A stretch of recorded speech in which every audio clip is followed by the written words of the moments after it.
All right, good morning everyone. Henry Flowers here. Welcome. Powerful Living Outreach Ministries. Anywhere you have the ability to get a podcast, you can check out our podcast. I usually try to put out a podcast twice a month, once a week, something like that. It just depends on how I'm feeling. YouTube, you can check us out. Powerful Living Henry Flowers. You can look that up on YouTube. Also, wherever you find a podcast, just look up Powerful Living. Welcome to the empowerment session. I always like to tell people that the empowerment sessions, which is our Sunday expression of powerful living, the empowerment sessions are designed to not be a church service, but are designed to be a service to the church, so that when there are believers who have something going on, it's just like your automobile. We spend a lot of time working on our automobiles. You hear that noise, you feel that little rumble, you smell that little smell. Listen, it's best to not ignore it. And so you take your car in to be serviced. And so at empowerment sessions, it's an opportunity for us as believers to get the service that we need to work on something. And somebody gets to come in on a regular basis and say, hey, this is what I got going on. I got this going on in my life. I got this trouble in this area. Teenagers, personal life, work, stress, unforgiveness, things of the past. And it'll be my job as the empowerment session leader to help you work through those things with biblical principles so that we can have those areas in your life be shorn up, adjusted, empowered. So the idea is for you to go from where you are to living the life that you love, operating with power in every area of your life. That's what God wants for us. So thank you for everybody who's chiming in. I see a bunch of Zoomers coming in. And so for my Zoomers out there, if you just mute your microphone, and then as we get into the session today, we'll have time for a Q&A, and or if you will, you got a little raise your hand feature there too. If you got a question immediately for my guest, because you're gonna really love this guest today, then we'll let you chime in there as well. So today I want to set the intentions. So the intention today in the empowerment session is I want to enlighten all of us as I've been enlightened and continue to be enlightened about what Christ-like living looks like. What the focus is for me is these relationships that we have on a daily basis. You know, every one of us as believers agree that as believers, we should be examples of Christ. And obviously, you know, some of us are more outgoing than others. And some of us, you know, have the gift of evangelism where we're not afraid to talk to people about our faith. And this call that we have in the Bible that says, hey, we should be going out and making disciples. But you know what? That's really hard. It's really difficult. And some people just not only don't know how to do it, but they also don't want to do it. I mean, it's scary as heck going up to somebody and saying, hey, if you died today, where would you spend your eternal life? Like, who says that? Me? I used to do that, man. Run out the street and obviously there's nothing wrong with that. That's good. Some people are reached that way through the gospel. It's great. But here's what I want us to take a look at today. I want us to take a look at today that most people come to Christ and or impacted by you as a believer in Christ through relationships. Your relationships. It can easily start with your neighbor. It can definitely start with your friends. Certainly should start with your family, right? All your coworkers and those kind of things. Relationships is how most people come to Christ. And then the next step is how do you build the relationships? Well, let's talk about the neighbor first, because obviously you pull into your garage and you close the door, and before you get out of your car, the garage door is closing, and that's the only relationship that you have with your neighbor possibly, is the wave while you backing into your garage. Hey, backing in. So if you go to the YouTube channel, Powerful Living, you'll search through videos and you'll see one that says how to meet your neighbor. That's a really good how-to video podcast that I put out about how to connect with your neighbor in easy, non-conflict kind of ways. It'll change your life, because it changed my life. Check that out. So your neighbors is one opportunity, but also, guys, it's like, how do we build relationships? I think you build relationships, I think the biggest way, and I'll point this out in the scriptures because, this is a scripture-based ministry, right? I love powerful thinking. I love positive thinking. I love naming and claiming, but all that stuff is good. But listen, the scriptures are the authority. So it'll be my job as the empowerment session leader to take you through the scriptures and show you what the Lord has to say about what we're talking about today. So check it. What I submit to you today is that our scripture for the day is the whole Bible. Like the whole Bible. Like all of it. Because check it out. The Bible is a collection of personal stories. It's a collection of accounts of personal relationships. Like we have detailed relationships about Peter and how he interacted with Christ and how he even denied Christ 3 times. We have detailed relationships about Moses, who, although he was a leader for the people of God, but Moses had real anger issues. God told him to speak to the rock and allow water to come out of it to give people drink in the desert. What did Moses do? I'm sick of y'all people. Wham! He struck the rock. And he received his punishment for that. Man, we have detailed relationships. Even this is really poignant too, because I spent my first few years as a professional speaker talking to young folks, college, high school kids, and especially with the dating game. And I used to love going out and speaking to young people. Now, here's something that's really unfortunate, I think, is that this fact of personal relationships is not talked about much in church. We don't talk much about human sexuality in church. We leave that to the school system. You possibly might be, one of those people who have a huge sense of embarrassment about your relationship and talking to your kids or your teenagers or even your adult children about human sexuality. That's a lie. Don't fall for that. Don't fall for that. You realize how much sexually explicit stuff is in the Bible? Like, it's in there.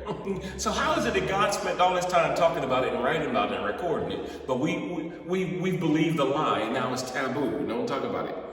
Yeah, like, let me give you an example. Here's a good one. And Jacob loved Rachel? Yeah.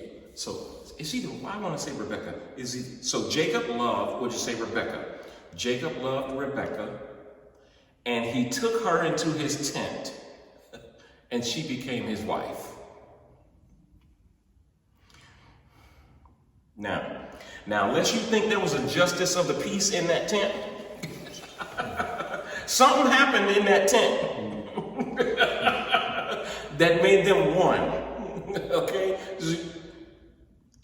I don't know, I might just be reading between the lines, be reading something that ain't there, but to me, that's talking about some stuff that was going on, something happened in there. And I'm just saying, there's a lot of stuff in the Bible. We have intimate details about people's lives.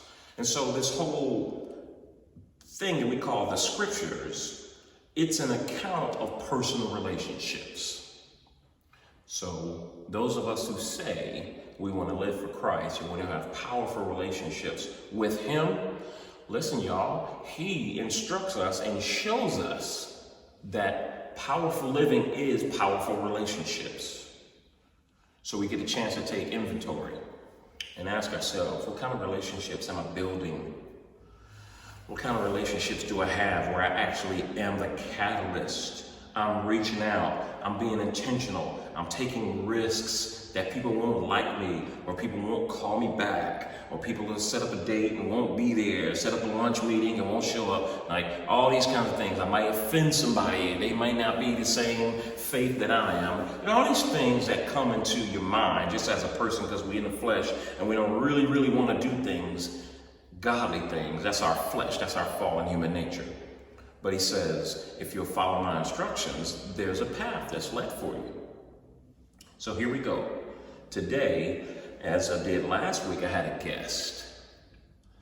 And our guest last week, I'm still working on it. It had some technical issues, but Hassana will be back. She accepted the challenge to do some one-on-one coaching, even though she was on Zoom. We did some one-on-one coaching to get her from where she is because God called her to be a podcaster. She got an amazing story that people need to hear. We did some one-on-one coaching. She accepted the challenge to get her YouTube channel going. And y'all, she did it. She sent me the first iteration of her page, her YouTube page. And so this is about accountability. And if we're working through something together as an empowerment session leader, I can teach all day. But if you're not willing to take the step and do the work, then I think you're missing out.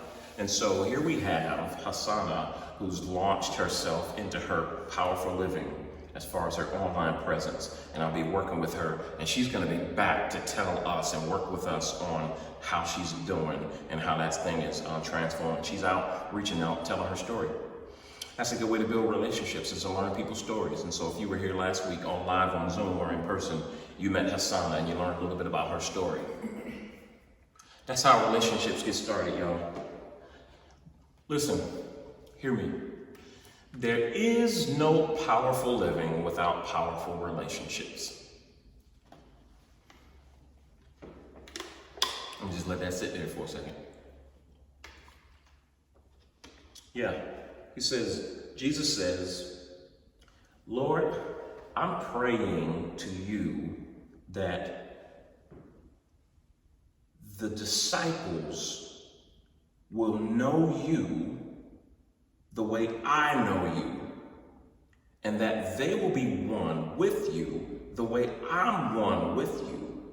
And the love that you have for me, you'll have for them, and they'll have for you, and we together, and us and them, and they'll start doing it for other people. See, he laid the platform there, even in that prayer, that says relationships. God the Father, God the Son, God the Holy Spirit, relationships.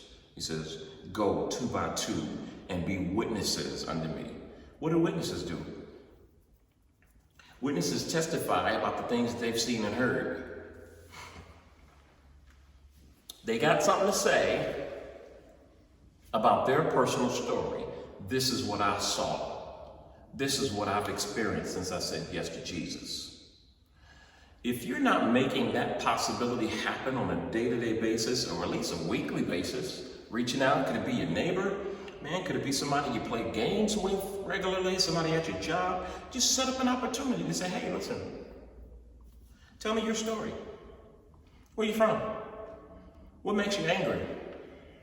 What makes you happy? What's your favorite thing to do?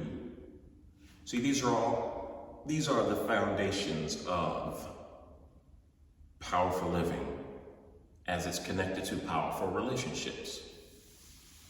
So today, I'll show you again and give you another opportunity to see this as an example of how to create a powerful relationship. And this example today is where I just have a friend of mine. We spent a lot of time playing tennis together. I joined, well, let me fix this right quick because this is bugging me. Hold on, y'all. There it is.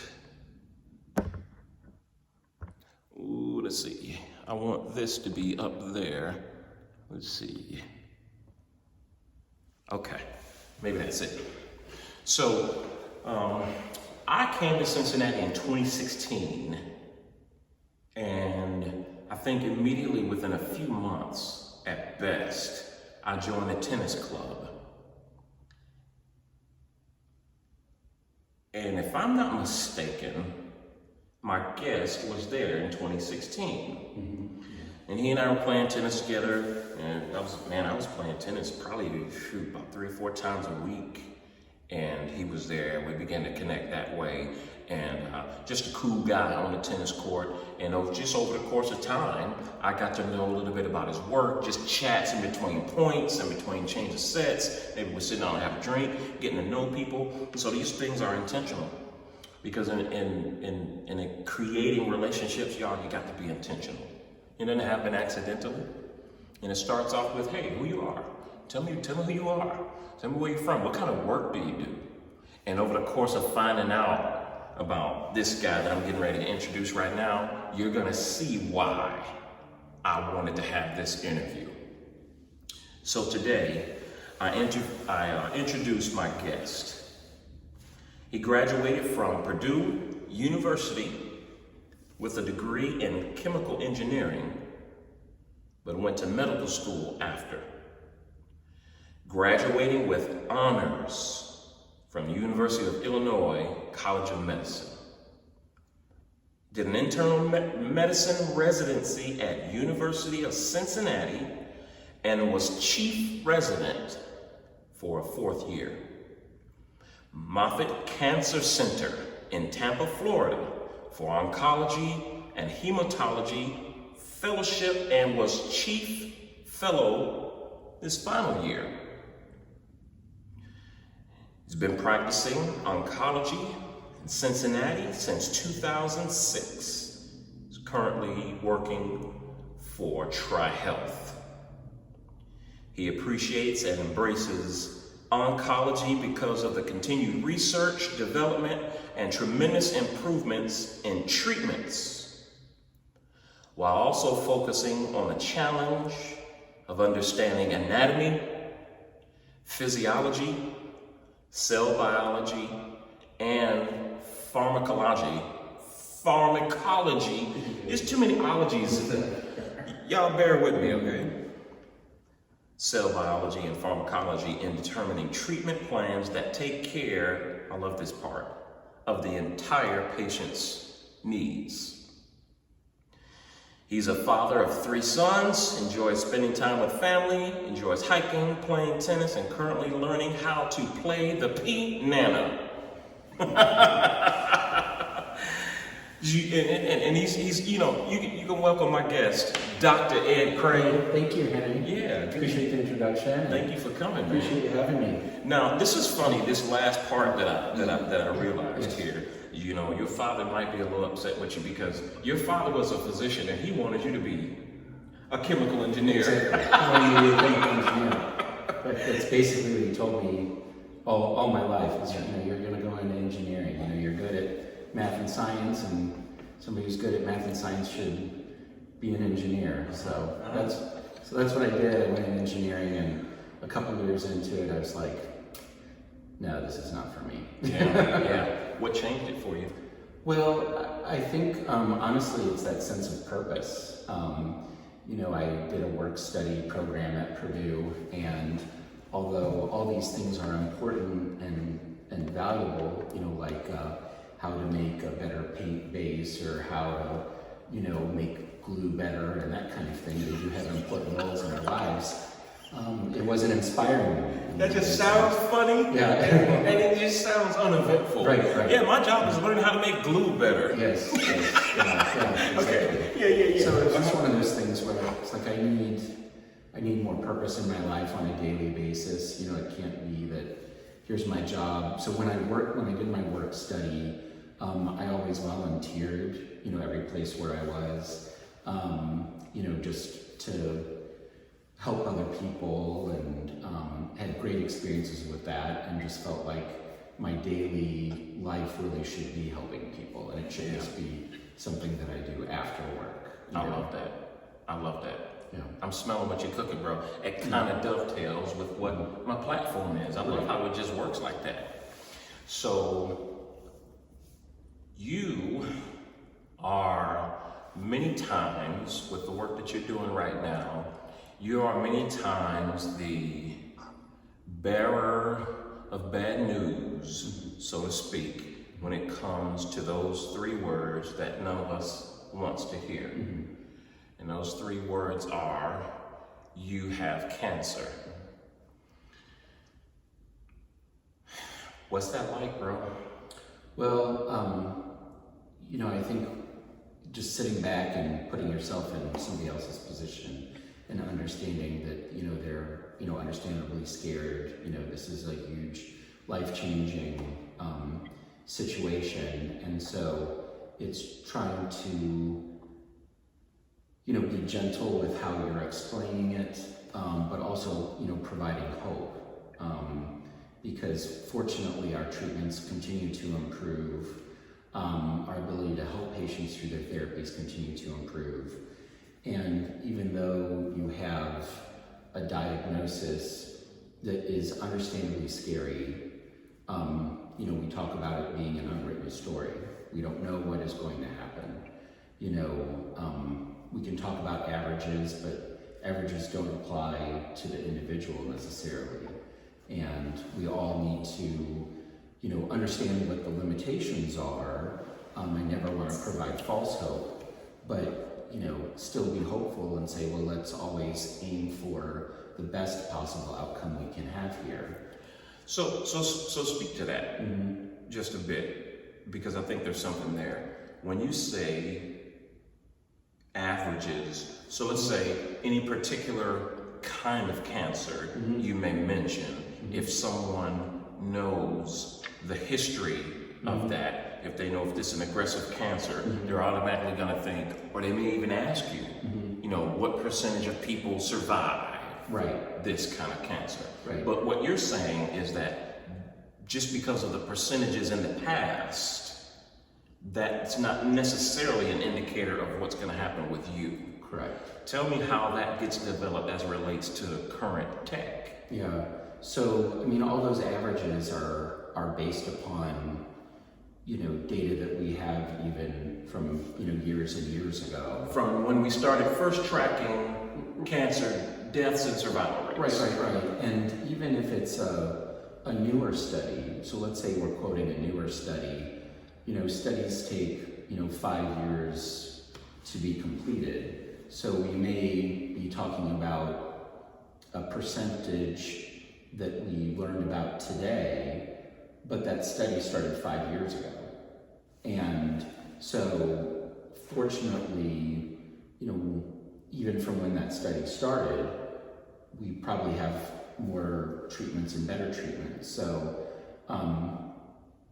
and even when we talk about averages, there's a big wide, you know, it isn't that everybody followed a certain percentage path. It's, you know, if somebody says, well, on average, and this is just an example, you know, but, you know, somebody who, you know, is diagnosed with a stage 4 lung cancer, that their average survival is 13 months. Well, there's a wide range of what made that 13 months. Some people who maybe, you know, only live 2 to 3 months, but you have some who maybe live 3, 4, 5 years. And that's what goes together to make that average. And so we really don't know what is going to happen to the individual because there's such a wide range. And those numbers also take into account passing away from different reasons. You know, if somebody is diagnosed with a lung cancer, but then they pass away from a heart attack or a car accident or something like that, unfortunately it gets counted, you know, those percentages, right? So it's not a pure, you know, I think the problem is to understand that it's not a pure number, and there's just a wide range of possibilities. And so what I always tell my patients is, we're going to expect the best. Hope for the best. We're going to expect the best. And if there's ever a point when I think we're not going to be able to achieve that, I will tell you. but the expectation going into everything should be, we're going to have the best here. We're going to have the best outcome. When did you know that oncology was it for you? Well, it was pretty early on.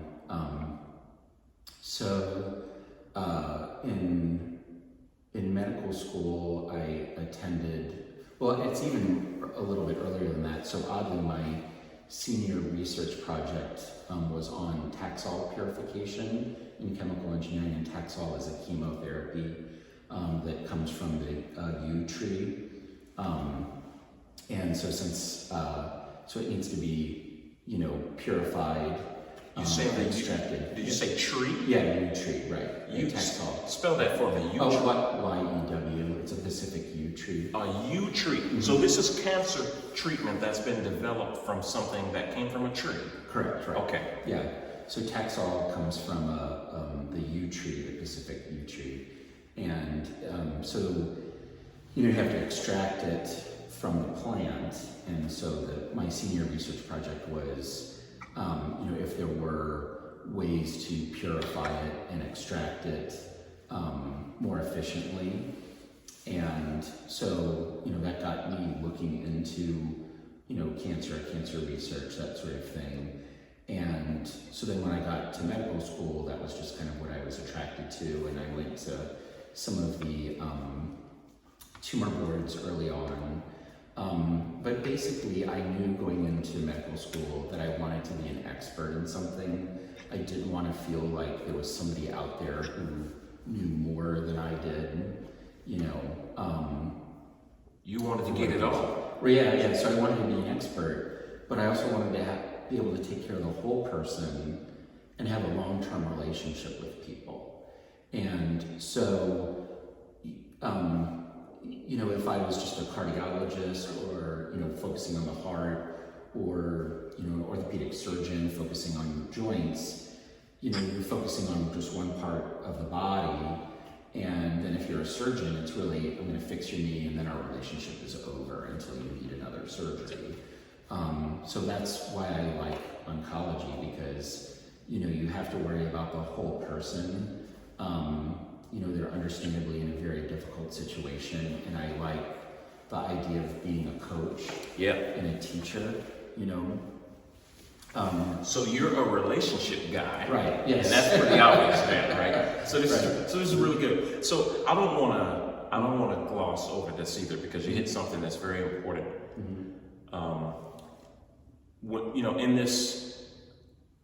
In ministry, one of my jobs has been as a church leader, ministry leader. I even do coaching, mentoring. People call it life coaching, whatever.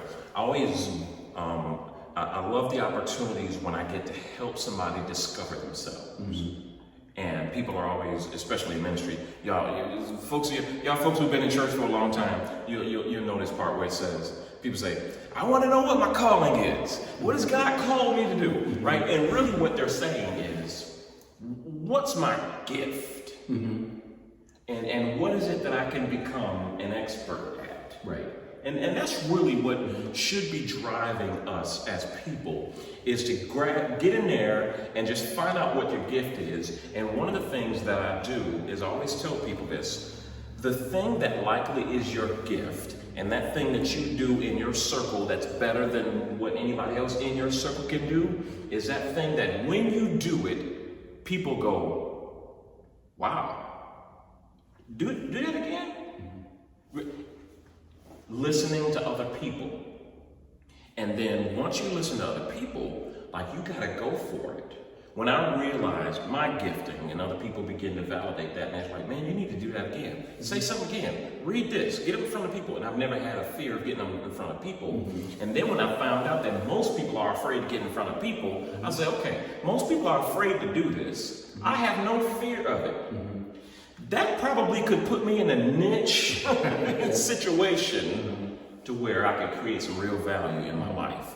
So when you grab the hold of oncology, you're like, hey, listen, I'm a relationship guy, and obviously in oncology, so from the first time somebody comes in, for whatever reason it is that makes people show up at your door. Maybe they went for their normal checkup. Hey, I got something that's been twinging or twitching a little bit and feel like this. And then you do a little blood test and they start with their regular doctor. By the time they get to you and you give them those 3 words that most of us don't want to hear, I have cancer, from that point on, likely till their recovery, which is what you hope for, right. You've got an ongoing relationship with that person. What's the context like? How many times a week do you talk to them? How often? Like, good question. So, I guess the right response is however often they need. You know, how often do I talk to them? It's however often they need. so you make yourself available. They can just be dropping dimes on you. Well, right. So the way it works at TriHealth, where I work, is we're on call for our patients Monday through Thursday after hours. All the time, unless we're out of town. So they can call anytime Monday through Thursday and get a hold of me, not directly to my phone, but at least through the answering service. And then I'm on call, every 3rd weekend. So, you're available not just for your own patients, but, for your partner's patients as well. But like in terms of, if somebody needs help and, they need to have extra attention, or extra help as they're getting through their situation, we'll talk as often as possible, as often as needed. And then the nice thing also, is to have a good team around you, which I'm blessed to have a great team around me, where, the nurses are great and they provide a lot of time. They're very caring and very dedicated. The medical assistants I work with also just incredibly caring. One of them has insulin-dependent diabetes, and sometimes our patients, are going through things with their other health issues, and he does a great job of just sitting back and talking to the patients and just saying, I have a chronic illness too, and I have to worry about this, and so he, relates to them and puts them at ease. And our front desk people really try hard to get to know everybody's name, so it's kind of surrounding yourself with people who can, help you with, what needs to be done for people. And I think the thing is just making sure that you're letting people know that, regardless of whatever their problem is, that that you're here for them, and that you'll talk with them. All right.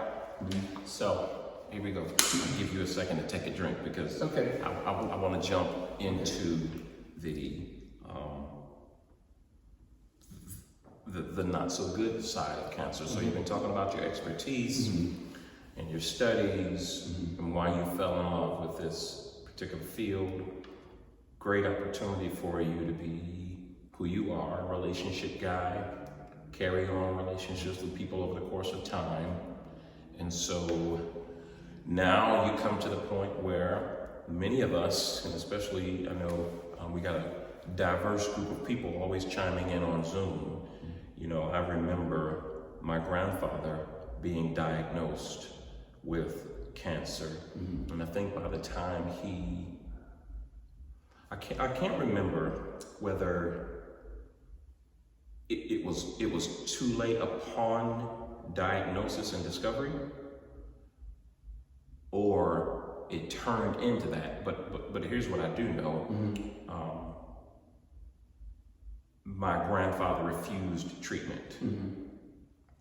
And it may have been because it was too far, but I just remember this the last time he came to visit me when I was in Charleston, South Carolina. I asked him about it, and so I was like, Granddad, heard you got cancer and this kind of stuff. What's going on? Like, what kind of treatment are you doing? And he just looked at me and said, son, I've lived a great life and I have no regrets. And just hearing from my grandmother shortly after his passing, she said, son, Granddaddy just laid down and died. in his sleep. And so that's the part of cancer that many of us, when we think about cancer, you know, it's nice to have the hope, and some people do have that, and I'll delve into that in a few minutes, but that is what most of us have experienced when it comes to cancer, and that's the effect that it's had on us. How has that kind of situation shown up for you and affected you? Well, it definitely, you know, shows up quite often, you know, unfortunately, you know, because maybe cancers are more advanced, you know, at their time of diagnosis. You know, our treatments, although they're getting better, aren't good enough, you know, in some situations. So I think, you know, you've covered a lot, and so just when I first meet my patients, I always tell them, you know, that they're like a family member. You know, I'm always going to look out for them like they're part of my family, and that I wouldn't let them do anything, you know, without considering what I would want for my family, you know, and, you know, if they were part of my family, but keeping in mind, they have their own set of beliefs, thoughts, you know, desires about life that we need to honor and understand and be true to. And so I always tell my patients that they're actually the captain of the ship. I'm not the captain of the ship. I help with navigation. Okay. But they're the captain of the ship. And my job is to, you know, if they say this is the course we're going to go, I'll say, okay, we can go that way, but here's my thoughts about going that way, you know, and here's what the navigation is going to mean going that way. But you being the captain of the ship, if you're okay with that, we're going to go in that direction and we're going to support you and do the best for you. Okay. Okay. I'm going here. I'm going here. I'm going here. Y'all know I'm going here because I ain't scared to go places. I'm going here. So, you know, Dr. Ed Crane, you know, there's a lot of skeptics, a lot of skepticism, a lot of distrust when it comes to this area. You know, people have real, and obviously this is a Christian forum, right? But people have real distrust for big pharma. There's a lot of money being made and to be made in the treatment of cancer. And you can go so far as the other crowd who says, and I'll quote this, I think I'm quoting this right. Certain people are more interested in treating cancer than curing it. So I think people who say that and kind of prey upon that fear aren't really showing how complex cancer is. You know, I think that the problem is that our cells and how they multiply and propagate in our body, there's a lot of proofreading of the DNA that has to happen for the next cell to be an exact replica of the first one. And the problem is that, you know, all throughout our lives, you know, our cells are being assaulted, you know, whether it's through, you know, pollution, sun exposure, habits that we have, you know, all those kinds of things. Chemtrails in the sky, it's the government. 5G is now, okay, listen, let's go. You know what I'm saying? And so I think to say that the cure for cancer is out there and nobody wants to find it, really it's that it's too complex, you know, because it's not a virus where, you know, the virus mutates, you know, maybe every, you know, year, but still it's pretty much the same. All of us have different DNA, you know, and cancer comes from cells within us, you know, of our own DNA that gets mutated. So to say blanketly, well, I have a cure for cancer, you'd almost have to say, I understand the DNA of every single person in the world and the changes that can occur in the DNA of every single person in the world that could cause a cancer. And Okay. do you see what I'm saying? I'm gonna give it to you. That's probably a lot. That's probably a lot to say that. Okay, I'm gonna give that to you. Yeah. That's pretty broad. Yeah. To say something like that. Right. And So you're saying that cancer can be as individual as a fingerprint.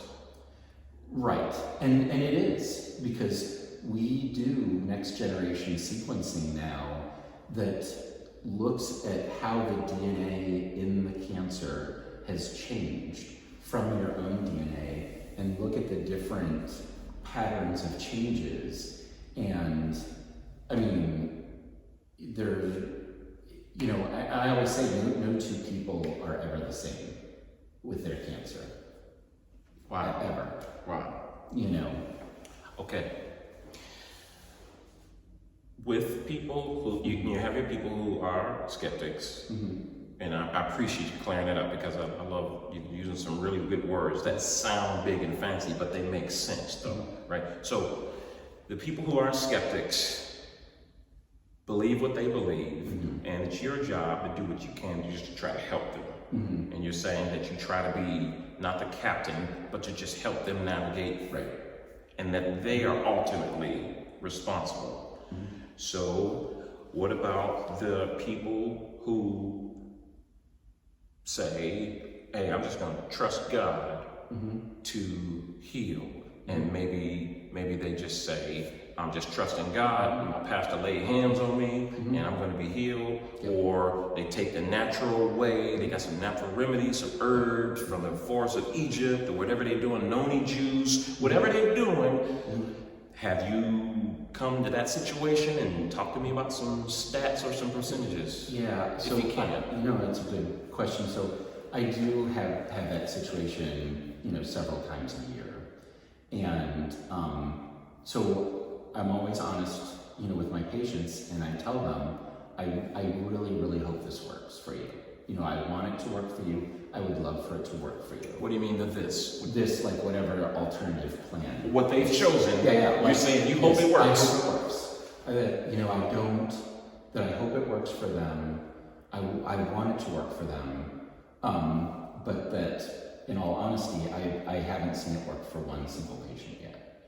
And I've seen patients get in situations where sometimes their alternative treatment carries similar side effects as chemotherapy would. Okay, hold on. I just want to make sure you say what you said.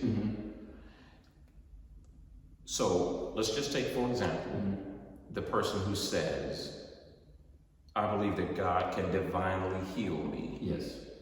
Now you yourself, because I asked you this, although this is the Powerful Living is a Christian-based ministry, I've often interviewed people and had discussions with people who are not Christians, and I'm quite okay with that. So you are a Bible-believing Christian, and you've encountered people who said, God is going to heal me. I believe in divine healing. Yes. And you're saying you've never seen that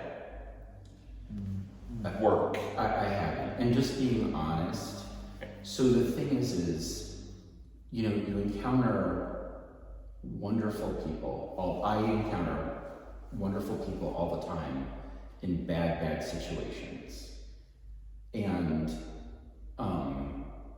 I think the question that I don't really pose back, because I don't think that it's appropriate at that time, but the thing that kind of I wonder about is, why would God pick this singular person to heal without treatments, as compared to all the other wonderful people who have come through the door and not have had that happen to them? So I guess that's the part of that belief that I don't understand, just being honest. Do you see what I'm saying? You're saying out of all the people who believe in God for divine healing, right, your question to this person who's sitting in front of you is saying that that's going to happen to them. Right. You're saying, why would God do it for you when he hasn't done it for all these other people? Exactly. And so I do think that God puts people in your lives to help you, to help. And I'm perfectly okay with people deciding that. And I never want people to think that I am a skeptic. A skeptic, or telling them that they can't do something if they strongly believe it, and accepting their belief, And the thing is that because things are going to not go in a great direction, for people, sometimes if they even choose treatment, right? Sometimes it just goes in a bad direction regardless of what happens. I always want people to know that I will be there for them, that I'm not judging them, that because they are going to need my help, whether it is, now, getting a treatment, or later, with whatever route they've picked, at some point it's not going to work, or they're not going to, and they're going to need help, and they need to be able to go somewhere. So what you're saying is that as a possible co-navigator and not the captain of the ship, right? You're hoping that they will be the one of the none. Yes. But what I also want to be present to and highlight for everybody here is that what you're also showing, and without saying, and I want to make sure that this is said, is that you've seen this go badly. Only. That's all you've seen. Because you're saying you've never seen the divine healing show up to cure. So I've never seen it where somebody says, that's all I'm going to rely on. Okay. So I will say, there are definitely things that I've seen where I'm like, this is amazing. This is way better than I ever thought would happen. Because I always talk about, that on averages, or whatever, or expectations, the range of expectations that, here, that we could end up here, great, as good as could be, or here, and my expectations always be here. I've definitely seen it where it's been above that, and I'm like, amazed. Things that you can't explain. I can't explain. Would never think that this would happen, but wow, it did, and gosh, are we all grateful about it? Sure.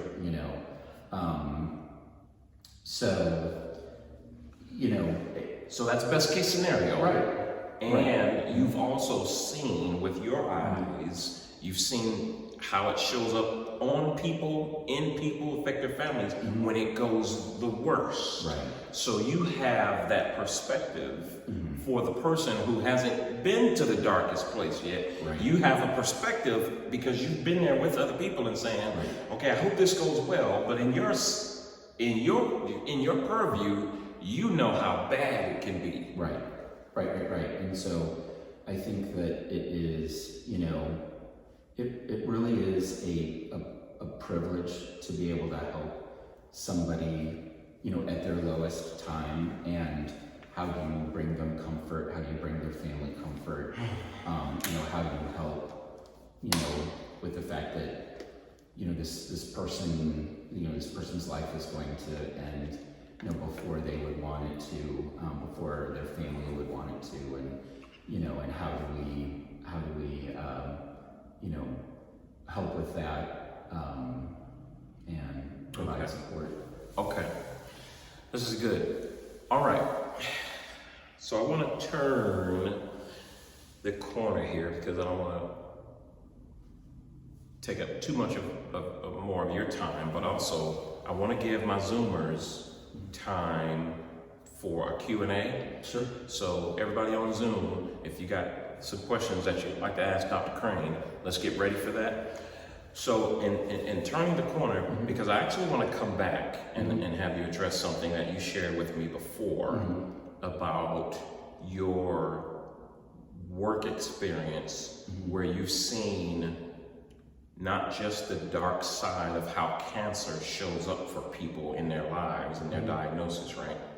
But I want to talk next to you about how you've seen the dark side show up in those who are in your position.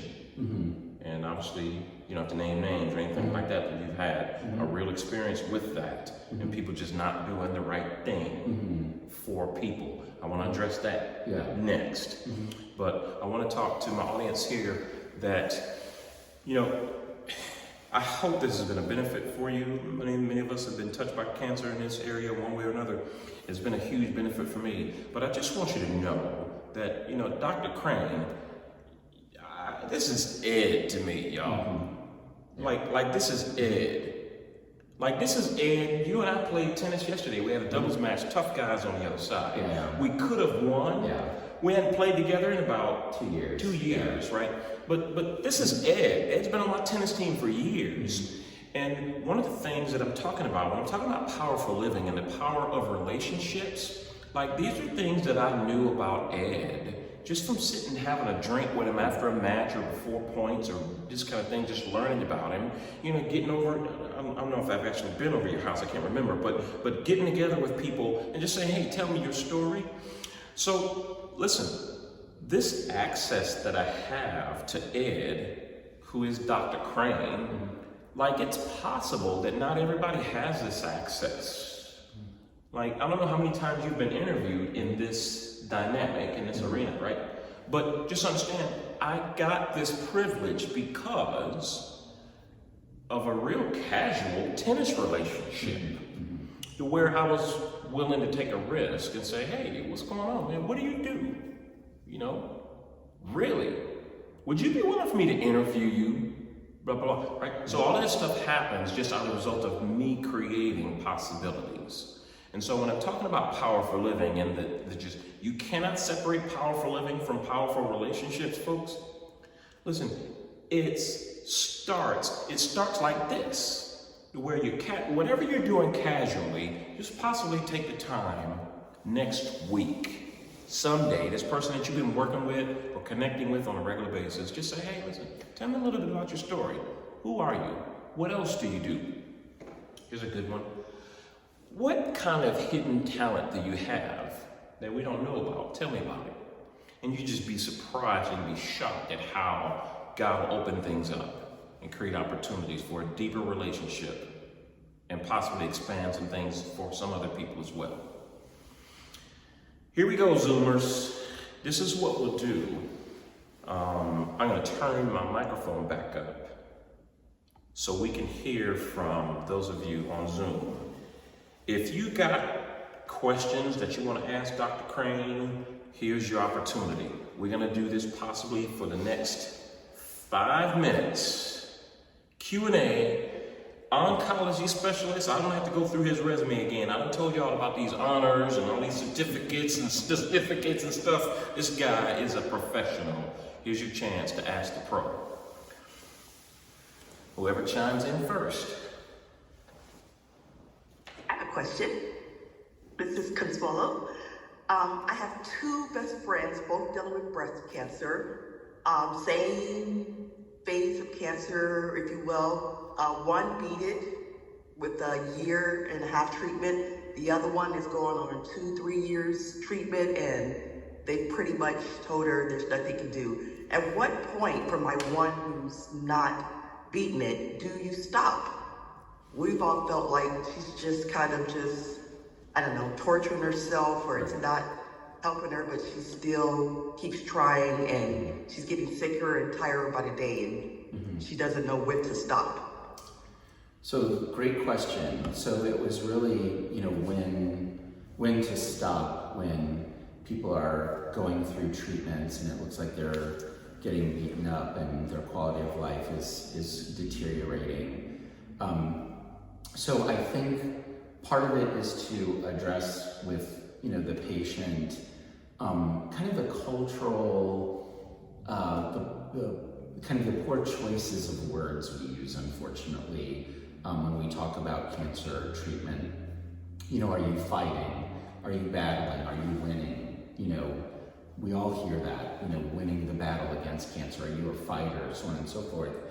And so then the opposite of that is I'm losing, I'm not a fighter, I'm not winning, you know. And so there is, unfortunately, because of the words that we use, I think, a significant social pressure on continuing treatment when it isn't actually helping, you know. And so I think part of the job of the care team is to kind of get those words out of people's heads and say, you know, what cancer really wants to do is to keep you from living, to keep you from doing the things you want to do. And if we're pushing forward with treatments and they're not helping and they're just beating you up, then we're doing the cancer's job. We're beating you up and knocking you down and making you feel bad ourselves, and that's what the cancer wants. And you know, when you talk about, you know, inspirational things, you know, Stuart Scott's speech at the ESPYs, you know, that is something, you know, to look back on and to hear, and just his perspective about dealing with cancer. And it's true, you know, cancer doesn't want you to get up out of bed. It doesn't want you to live your life. It doesn't want you to have those relationships, you know. And so I talk to my patients a lot about that and just say, hey, you know, this treatment seems to be doing more harm than good. And we need you to have a good life for the time that you have left. And, you know, does it make sense to potentially extend your life by a few months, but make it that you can't live your life, you know, because of the side effects of the treatment? So, but I will say, I've had these conversations with people, and I do have some people who say, you know what makes me happy is just being here. You know, it doesn't matter to me how much I feel badly or how much I'm in bed. If I can get another month, I want it. You know, maybe it's because they want to be there to see the birth of a grandchild, or to see, you know, somebody in a play, or, you know, some sort of life experience. And, you know, if that's, you know, what their wishes are, then, you know, again, they're the captain of the ship, I'm the navigator, and I'm telling them, okay, if we go in this direction, you're likely to be in bed, you know, 75% of the time. So it's just those sorts of things. So you position yourself to be able to help people make those decisions that Consuelo has. Right. You're not shy at all in that area, saying, hey, listen, it seems like what we're doing is not helping, so you're going to give a recommendation at that point. Right. And so, Consuelo, for your friend, I think, and he may have already done this, but just saying, hey, I'm concerned about how you're doing. It looks like, you know, maybe you're struggling, you know, how do you feel like things are going? You know, and just kind of prompting those conversations. But then again, doing it, you know, without judgment, just because, you know, if somebody feels like, you know, their quality of life is okay at a certain level, and maybe that isn't what you would want for yourself, it's okay if that's what they want for themselves, you know, if that's how they're okay. You know, and honestly, I've had the whole gamut where, you know, I had a patient where, I mean, her quality of life was, to me, not very good, in bed almost 100% of the time. And talked with her about it, and she said, you know, the thing that makes me the happiest is to see the sun rise and feel the warmth of the sun on my face. And she's like, if I get to do that every day, I'm happy, that's it. You know, it doesn't, you know, I don't need to get up out of it, I don't need to do things. And then I've had the exact other extreme where I've had a patient where I said, you know, you don't have a curable cancer, but you have the potential to live maybe 4 or 5 years with treatment. You know, let's see what we can do. But the treatment did mean coming in once a week, you know, the potential for side effects and those kinds of things. And she's like, you know, I don't go to doctors, I don't spend time seeing doctors, I don't want to risk any kind of side effect, and I'd rather have, you know, 6 to 9 months of not having to go see a doctor regularly or worry about side effects or extra pills, and so just do the best you can for me for the next few months, and we'll let it be. And that's what we did, you know. Wow. All right. So long answer. We won't count that towards the 5 minutes of questions. We're good to go. Did you have a follow-up question there, or is anybody else? No, that was great. It definitely brought tears to my eyes. Thank you. Yeah, those are, that's one of the things that as believers that we have to face that we really don't want to. It's our mortality. Peter looked at Jesus and said, "This is not going to happen to you. You are the Lord. You will not die." Peter said, "Be quiet, boy. Go sit your behind down. You just think about yourself. You just want me to be here and just have fun and keep doing what we're doing and keep seeing miracles and eat all this fish and the bread. Stop that. I got something greater happening in eternity." And so this is the part of the circle of life, and we don't like it. Wow. Anybody else? Yes, this is Jim here, and first of all, I just wanted to thank Ed for all of the hard work he does here in this field. This is a difficult field. I know I couldn't do it, and that's JDP, by the way. That's what I thought. Yeah, you recognize the voice. Yeah. And Henry, thank you for this opportunity to learn a little bit more about cancer and kind of dovetailing the spiritual side with the science side, because I think both are very important. But my question for Ed is, how do you deal with this? Do you see yourself or colleagues get a little defeated when things don't turn out the way you wish they would? And how do you handle that, or how do you be there for your colleagues? Yeah, that's a good question. So I think it is hard to deal with because I do expect good things for all my patients, and it doesn't happen, and you get all kinds of emotions of disappointment, anger, second guessing yourself, those kinds of things. Because you're the one who prescribes a treatment or not prescribe one, so right. There can certainly be an avenue for condemnation. Right. And so you get sad or frustrated or upset, and I think when you're talking with your colleagues, you do have an appreciation for their intelligence and their hard work, and just letting them know that, even though it didn't, things didn't work the way you would want them, that, you still have faith in them, that you still believe in them, that, they're still a great doctor, and that it's a failure of the medicine itself. The medicine isn't good enough. Our treatments aren't good enough, and that's why we need to push forward.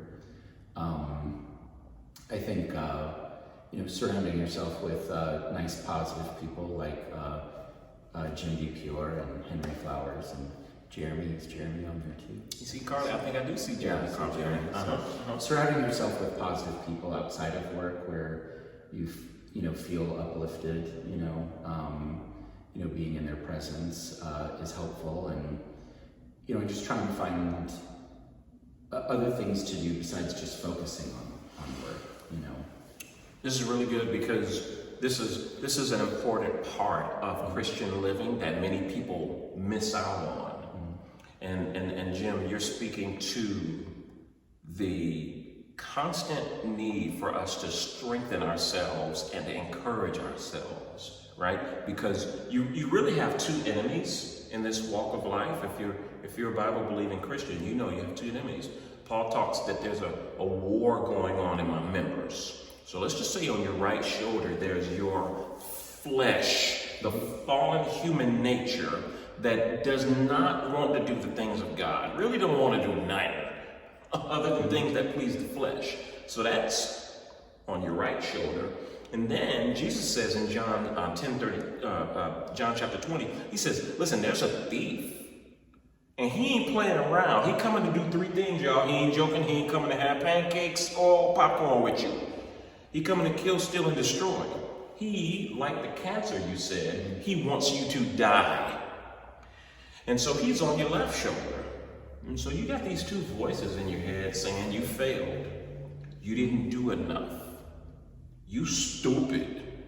Your little education, yeah, look at what happened. That wasn't good enough. Maybe you should have spent some more time as an internship. And maybe should have took that extra degree. And maybe what's the name would have lived. Right. You have all those things on your shoulders. And I'm just telling y'all, just from my experience, because I've been there. I have been the person, man, going through divorce and all these kinds of things. I was in an abusive relationship, man, for 3.5 years. It was the hardest times of my life, y'all. 23 years of marriage just gone because somebody says, I don't love you anymore. And I listened to those voices on my right and my left shoulder, and I had the gun to my head. And I think the reason that I'm here, Ed, is because somebody called me. Somebody cared about me enough to say, hey man, I've been thinking about you. You all right? And then other people, this whole idea of one another. Here's one of the things that really hit me hard one day when I was at my worst. It says, what are all of those guys that you've been ministering to at the basketball meeting on Friday and Monday mornings? What's going to happen to them when they find out Minister Flowers killed himself? You've been doing all that preaching on Monday and Friday mornings at halftime. You've been doing all that, ministering to these young folks, and what are they going to do when they find out Minister Flowers killed himself? So these voices that I had around me to combat the voices on my left and right shoulder, right? Those pulled me through. And that's the power of the one another's, y'all. If you look into scripture, you'll see so many one another's. Pray for one another. Be there for one another. Give to one another. Check on one another. All of these one another's are important. And I love this expression that you used. You talked about the care team. This is something that's an establishment in your business then, to have a team for this specific reason. Mm-hmm. Right. That's good. Good questions, Jim. Anybody else?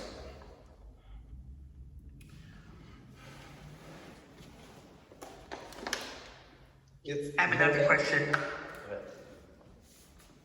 Oh, no, I'm sorry. Just another quick question for the doctor. With what you said and having to give a lot of bad news, what do you do to take care of yourself along with looking out and taking care of one another? How do you take care of yourself? So good question. So I think part of it is also what I think of my role when I am looking at my patients. And so I think of my role not as somebody who's delivering bad news. I look at my role as this person in front of me is in a low place, in a valley in their life, and I'm here to help them. I'm not necessarily there to deliver bad news. I'm there to talk with them about their situation and see what I can do to help guide them out of the valley that they're in, because of the problem in their life. And so part of it is just how I think about what my role is in their life,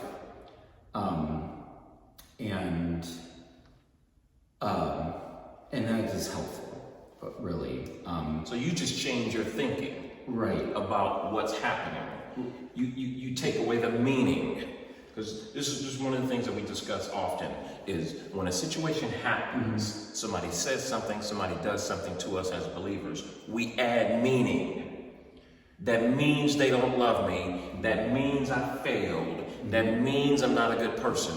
And the added meaning is added weight, and it possibly can get you to the breaking point. So you're saying you just take a cursory look at it and try to be on the positive side and say, hey, listen, this is my expertise. I'm trying to help them through this. Yeah, and that at that point, my role isn't a messenger. My role is to actively help them. You're a helper. In their situation, and then keeping along those lines and understanding along the way that people can react in all sorts of ways to their situation, whether it is shock, crying, anger, those sorts of things, and just having an understanding that those emotions aren't directed towards me necessarily. Especially, it's especially hard when somebody reacts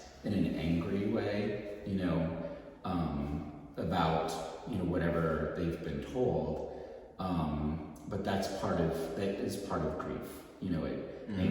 Anger and disbelief can definitely be part of the grieving process, and just understanding that, you're there to help them through this grieving process, because at that point, their life has changed, and they go through a grieving process where they're grieving their life from a year ago and how it is now today, because now they're dealing with a cancer that is going to require treatment, and it's going to change, everything.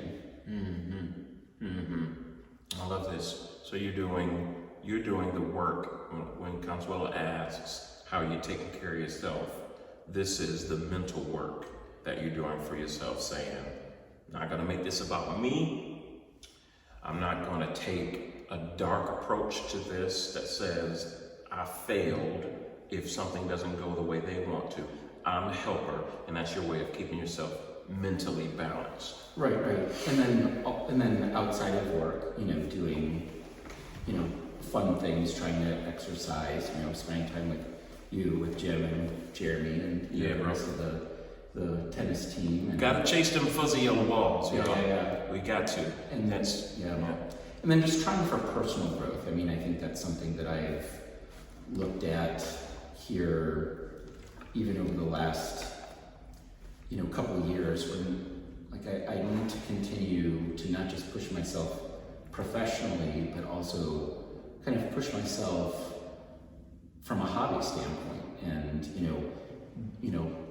things that interest me, like cooking, be a better cook. What do I want to do differently there? Talking about the hiking. Yeah, hiking. Piano, you're working on tickling the ivories. Yeah, those things. So good.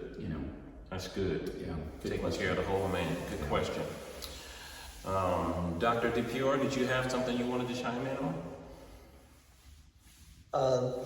Just sort of shifting over to maybe a little bit more technical, but it also falls in the realm of hope. You talked about hope and new treatments and things, and I just had a question about, we all heard about, like when the COVID vaccine first came out, they talked about this mRNA thing. Then that was used to help make the vaccine, but it was actually technology that was developed for cancer probably a decade ago, and you can speak to that. Are you using that, or what capacity, and is it helping? So good question. So right now, kind of the mRNA analysis has more to do with kind of prognosis and identifying avenues of treatment. So we had talked earlier about how the DNA changes within the cancer cells. So their DNA is actually, although most of it is our own DNA, there's a small percentage that isn't like our DNA. It doesn't have the same sequence, and that's what's driving it to be a cancer. And so those those abnormal sequences make abnormal protein pathways within the cell that then drive the cell forward to replicate at a higher rate and travel around the body and that sort of thing. And so the mRNA analysis that we have right now is loving this, y'all. We are nerding out on this. I'm jonesing right here on this. Keep going. Go ahead. Is to help analyze these different protein pathways within the cancer cells, and then do we have a drug that targets those protein pathways? So it's to identify sensitivities of the cancer to existing treatments that we have. So that's really its use right now.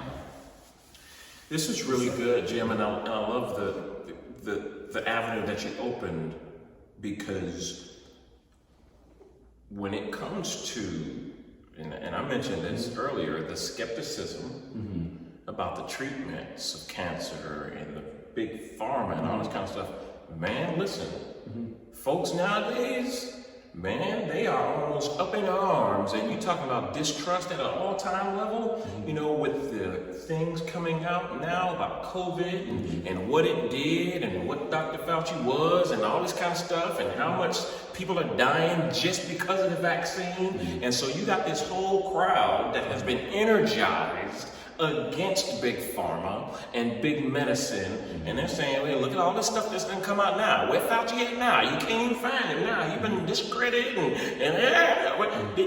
all of this stuff feeds, I think, something that may not be helpful to your work." And I think the thing that people need to keep in mind in terms of seeking answers is you can always find the answer you want. Yeah, because it's all on the internet. Yeah, just internet it, right? Yeah. Because if you want to find it on the internet, it's true. Because you can't put anything on the internet that's not true. So is answers. Right. No. Yeah. Go ahead. Yeah. But anyway, so just hopefully that answers your question, Jim. Is but mRNA analysis is part of our next sequencing, next generation sequencing, as we analyze, each person's cancer to look for weaknesses. Yeah, I'm enjoying all this fancy talk. I'm following most of it too. Most of it. I bet you're following all of it. It's all right. This is good, man. This is what powerful living looks like when we grab a hold of the one another. And I have a facet of you now that I didn't have when you walked in the door. And I know more about you now, and I have a greater appreciation for you that I didn't have. And that is because I took the risk. And I said, "Hey, would you be willing to interview?"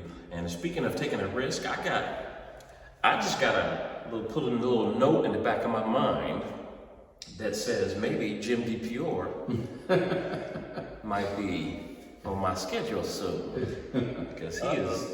Yeah, I may have to have lunch with him soon. And so this is good. Okay, so as we close, because wow, this has been rich. I'm certainly not apologizing for the time.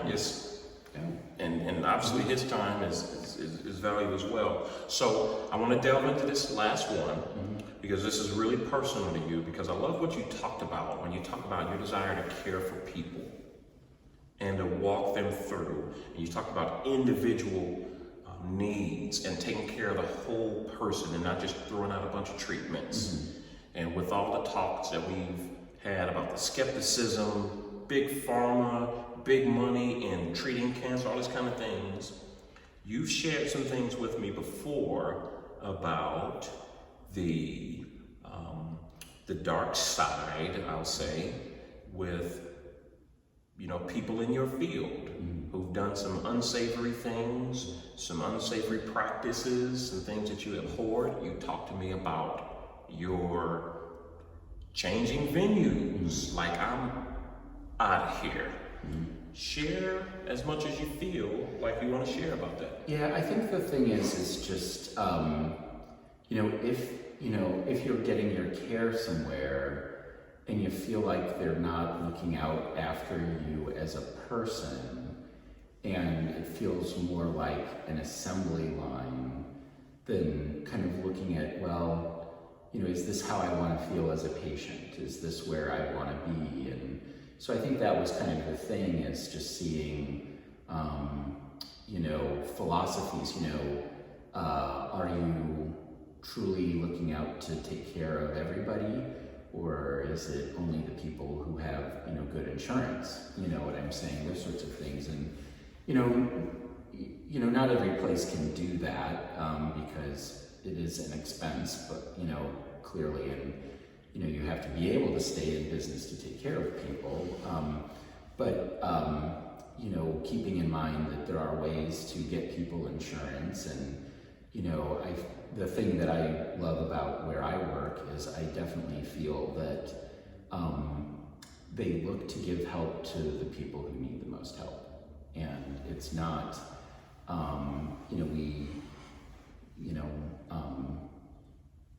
just this last week, had a very nice young gentleman. He's only in his early 30s, and he has, metastatic colon cancer and, or stage 4 colon cancer. And he had tried to get actually in the group that he had been referred to the group that I was with previously, but he didn't have insurance. And they're like, no, we're not even going to schedule you for an appointment, go somewhere else. And, so it was nice that he was able to reach out to the surgeon who diagnosed him, who said, oh, I've got somebody who you can go see, me. And we got him in, and he's started treatment, within a week of me seeing him. And you're gonna work with it. So he got no insurance. Right. Y'all got to pay the bills. Right. Somebody got to help you pay for that house you living in. Yeah. How are you gonna work that out? Well, so and that's the thing, is that if you can put some effort into it, and if you're willing to dedicate resources, you can get insurance for people in that situation. You can get them either on Medicare or Medicaid, and you can reach out to the drug companies and say, I've got a tough situation here, can you give us free drug, for a couple treatments while we're helping this patient? So I know, we rip on pharma and they make a ton of money, but they help too. Okay. Like one of the drugs that we have him on, is priced at probably $3,000 each time he gets it. And we called the pharmaceutical company, and they're providing it for free until he gets insurance. So, so it's just those sorts of things, that there are things out there, and you can't just sit back and say, gosh, it's going to be too much effort to help this person, so I'm not going to help them, All right. That's really good. And I love how that works out. And that's good balance, because, it's very easy to look at the big guy, the wealthy guy, and to see them that as an oppressor, oppressing the oppressed. But you're highlighting today, hey, listen, these people do some great things. $3,000 per treatment, and they are giving it away. Okay, so because this is Powerful Living Outreach Ministries, and in these empowerment sessions, we share powerfully, and we share deeply and transparently. I share my stuff, you share your stuff, and we work together, knowing that all of us go through some deep, dark stuff, because it defeats the voice that says, you're all alone in this. You should be ashamed because nobody else is suicidal. Nobody else has been through what you've been through. Obviously, you have interests to protect, but I want you to share with us just something personal where this situation happened with people in your business, in your practice, and that was the last straw. It was unethical, because you shared some stuff to me. I don't know if you want to share. Yeah. It was unethical when you said, I'm out. Well, I think when people start to cross the line of looking at business over patient care, and so that was one thing, is, looking at, well, how much time, so what I always think for my patients is their time is way more valuable than mine. The patient's time. The patient's time is way more valuable than mine. You have somebody coming in to see you who truly maybe, might have, 3 or 4 months or something like that. And if they're waiting, an hour or two to see me, I think, because I'm running behind or whatever, you think of, well, what percentage of their life did you just take from them sitting in your office? Okay. You know what I'm saying? Where they could have been doing 50,000 other things that they'd rather do than sit in, my office waiting for me. So I really pay attention to time for my patients. And, there was definitely, a meeting I was in, not with the group that I'm with, but previously, where they're like, again, looking at things where it shifts to where it's like, we're only going to focus on, money, and, well, these two treatments are equivalent, so one isn't better than the other, but one takes 6 hours to administer, the other takes an hour to administer, but we make more money on the one that takes 6 hours and, less money on the one that takes an hour. As a business, we need to pick the 6 hour one. It's like, well, no, you don't. This is, 5 hours of somebody's life that you're having them sit there in your office, and how much is that to you? What would you, in terms of like trading aspects of your soul, it's I feel like at that point you're trading, your ethics, your soul, your morals. I'm like, for what amount of money is that worth to you? And it's not, it's not worth any, there's no way I could look at myself in the mirror and be like, well, my group got, we got a little bit higher bonus, this time, this year because we made this choice, but, these patients spent more of their time in my office than they needed to. And so, that's definitely kind of a last straw, moment where you're like, I just can't be in a place that makes decisions in that way. Good. Good. That's really good. Thank you for sharing that, Ed. This is really good. So what I've picked up here in this last segment is that you're saying, hey, listen, y'all, there are options. You don't have to take what they're giving you at this particular place. You can reach out and find not just a second opinion, but a second avenue where you'll actually be treated more like a person than like a number, and you don't have to settle. Right. Yeah, that's the important thing. If you feel like you're in a place where, you're not getting the care you would expect, and they're not really looking out after you, and, try something different, and look into what else is out there. And you may go out and unfortunately may find, where you were maybe is the best place, and that's just the state of care, unfortunately. But, I think, it's always good to advocate for yourself and look out for yourself. Good. If people wanted to reach out to you, how could they do that? Good question. Email, social, something like that? Yeah. Well, my email is pretty easy. It's just Edward_Crane@trihealth.com, so it's easy to remember. Good. So, There you have it, y'all. Listen, we have gone over time, not necessarily over the time, but longer than we have before. I've been really enriched by this meeting, and I hope you have as well. Dr. Crane, I appreciate you and your time today, my man. Thank you. It's been Thank great. you for having me, and thank you to all of you for calling in to the Empowerment Time with Henry. He's doing a great job here, so. Good. Yep. So for Dr. Ed Crane, I'm Henry Flowers. Powerful living is about going from where you are to living with power in every area of your life. It's possible. Let's do it together. God bless y'all. We'll see you soon. Thank you, Dr. Crane. Thank you. Thank you. It's good, brother.